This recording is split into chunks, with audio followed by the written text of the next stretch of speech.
Comunque Mr. Ritz sta facendo delle cose stupende nel Bronx che riguardano l'educazione e adesso ci racconterà con una presentazione incredibile e velocissima una storia piuttosto ricca e complicata. Prego.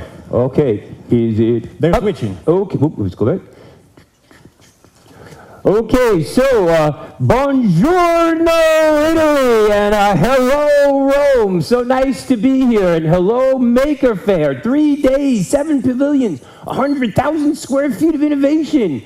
The whole world right here. Why? Because we are makers. That's right. We are not nerds. No, we are not. We are superheroes. And today we change the world, and I am here to salute you. So for those of you who don't know, I am from New York. I am from the South Bronx, that little place right there. It's home to all kinds of amazing things. It's home to 40% of the city's waste. Take a look at these statistics. I'll move quick. Holy crap. Literally, mucho basura, yes? These pictures were taken 4 blocks from my school. Take a look at this. Breathe in. Great place for a picnic. Nice place for a walk. Wow, look at all that garbage. Throw in no bank, no supermarket, 5 jails, 6 strip clubs, and 8 liquor stores. It's no wonder my students and I are the canaries in the coal mine. So I am El Capitan de los Pollitos. I am a parent, I'm a resident, I'm a teacher. I'm also a big student in a lot of ways, but I have this fundamental belief that people should not have to leave their neighborhood to live, learn, and earn in a better one. And in my 30 years of teaching, well, what am I seeing? I'm seeing students getting fatter. They're getting sicker. This is the first generation, all of us makers, who will not outlive our parents simply because of what we're eating. The realities of my community are staggering. Take a look at those numbers. You want to come make? You can't make that up. It's unbelievable. So, New York, New York, arguably the greatest city in the world, besides Rome, and anywhere else you guys may be from. Up the block, and just 5 short miles away, is my neighborhood. Welcome. 45 buildings that look like this. Take a look. No supermarkets. No stores. Oh, we have a 24-hour McDonald's and a Domino's pizza. Welcome to the neighborhood. The train that cuts right through this neighborhood doesn't even stop here, it just goes through. We are literally stranded up there. Some of the data in my community is absolutely unbelievable. And in New York City, while child poverty is at an all-time low at 8%, in my neighborhood it's at an all-time low since the millennium. 59%. Welcome to my neighborhood. And for all you young kids in school, think about this. While graduation rates are up in New York City, they are up in my neighborhood too, to a total of 32%. Welcome to the neighborhood. 2 sides of the tracks. So, with things that look like this and schoolyards that look like this, you may wonder why I'm here, but it's simple, because I'm not willing to accept the things I can't change. I'm going to change what I can't accept, and for me, it starts with seeds, and my students are my seeds, and I plant and we grow and we do all kinds of amazing green things in school, and my determination is to make sure that my reach exceeds my grasp. So when I learned that I could grow food in school, I gave birth to the first edible classroom in all of New York City. That's my harvest. These are my amazing students bringing fresh food into school with project-based learning, and we started becoming big problem solutionaries, figuring out LED lighting, ways to grow food in school all year long, because for me, innovation is about a paycheck. That's right, sending kids home with money, and this is the youngest nationally certified workforce in America, on top of the Bronx County Courthouse. These children wound up moving to Westchester, not moving, but working in Westchester on Long Island, designing and installing a landscape like this. The following summer, we moved in, and we started selling green roofs and green walls and doing all kinds of amazing things. But closer to home, in our neighborhood, and the young man from Bolivia who spoke about that before, these innovations allow us to renovate our neighborhood, to do things that could never be outsourced, to generate local jobs. This, the first in 3 generations to have a bank account. This young man from Africa sending money home to his family. So when you convert neighborhoods from the ones that are old and rotten to something that is new and thriving, no wonder why CNN came to visit me. I like to say it's unbelievable. But guess what? My children get paid to take care of that landscape. But when children can design, build, and install a green wall that looks like this, that's what I say is the si se puede spirit, or as you say in Italy, si Passavo, yes we can. We are makers. It's scholastic, and that's what this is all about. But most importantly, I want to move quickly, you see, because these children right here, they realized that there was something green for everybody. We gave birth to the Green Bronx machine. In this age of STEM, I say we all start working with some STEAM. And what does the A stand for? Well, the A stands for art. Get out there and make it. The maker movement speaks to aspiration. And most importantly, the maker movement speaks to advocacy, democracy for all, inclusion. That's what this is about. So we have a lot of garbage in my neighborhood. My students and I, we make furniture. We do all kinds of things. We make maps. This is one block in my neighborhood. My school is right between here. I'm sorry the picture's lousy. Not a nice place to live. So we started dreaming and drawing and breaking ground and making. And ladies and gentlemen, 2 years later, this is the new South Bronx. Welcome to the neighborhood.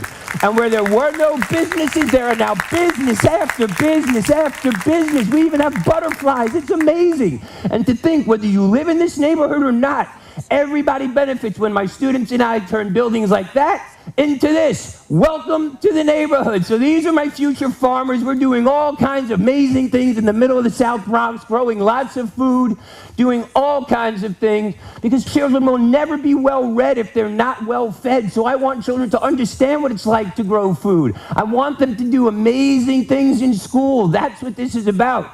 Let me tell you this, it is remarkable what happens when you send children home with food, because no matter what we like to make, food is the non-negotiable. We're bringing grandparents to school. We're reducing behavioral incidents. Our big kids teaching little kids how to shop, how to be on both sides of the cash register. We're doing it interculturally, interracially, intergenerationally. We are growing something greater in the South Bronx, not just food. Believe it or not, these are my children of the corn. We are using garbage and recyclables and reusables to create new paradigms for growing food around the world. So I don't expect every child to be a farmer. No, but I expect them to read about it, write about it, do the math, and be involved and be engaged. And man, oh man, are they.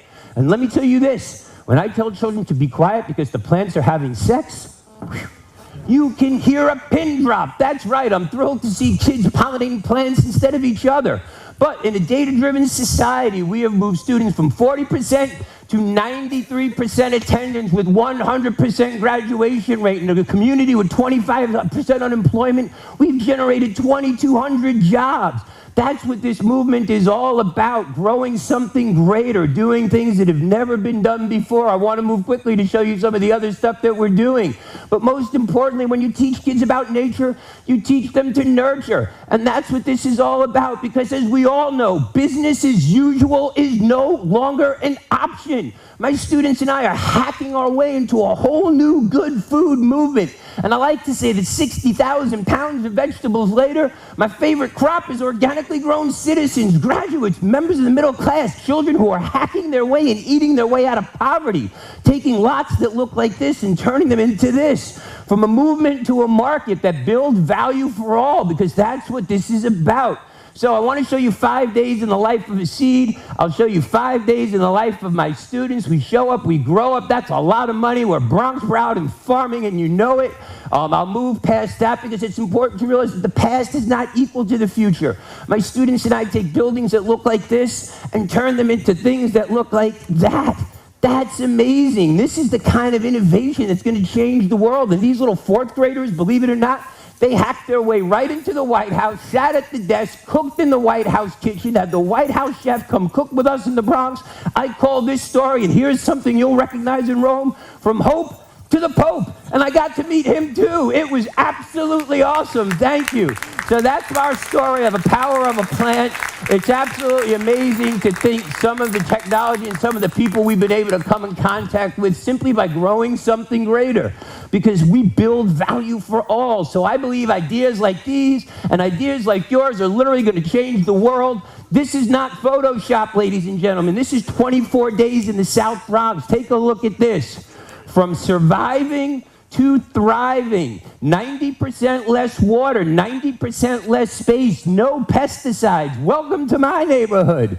That's 44 plants in a tower. These are my new farmers. My students and I, we are absolutely growing something greater. So much so, we've had President Clinton come. It has been remarkable. I like to say, yes, even Oprah. And the crazy thing is, from impossible to I'm possible. You see, 5 years ago, I stood outside the White House, and that was me. I got to go. I'm out of time. I see you coming. Finish up? Okay, so I'll finish up real quick. We became champ. This used to be me. Just so you know, I like to say I'm bringing sexy back simply by eating what I'm growing with kids in school. I won't talk about the present White House, but I'm thrilled to talk about the past one, that's for sure. And delighted to have been invited there. That's what this movement is all about. I'm so honored to be here. Last year, my students and I took the Maker Faire, wherever this thing works. We won best in class, and I'm just so excited to be here. We put a garden, believe it or not, in the U.S. Botanic Garden. And where am I going next? Not out of this world, but right to the desert, building farms that are net positive on food and energy in the desert in Dubai. So that's my motion. That's what I'm about. My goal is to make sure, honestly, that everybody has an equal seat at the table. And the beauty of the Maker movement is that in a world where big fish eat little fish, all you smart fish outswim the big fish to make epic happen. So we start with the truth, we go to the good, we go to the just, the beautiful, the sustainable, the prosperous, the keep it truth. That's what the Maker movement is all about. Innovation, disruption, transformation, and satisfaction. So ladies and gentlemen, think boundlessly, work purposefully, live passionately, change the world. Si se puede. Thank you kindly. Thank you. Thank you, Mr. Ritz. Thank you. For showing us how you can change the world. That work is too slow. The remote's too slow.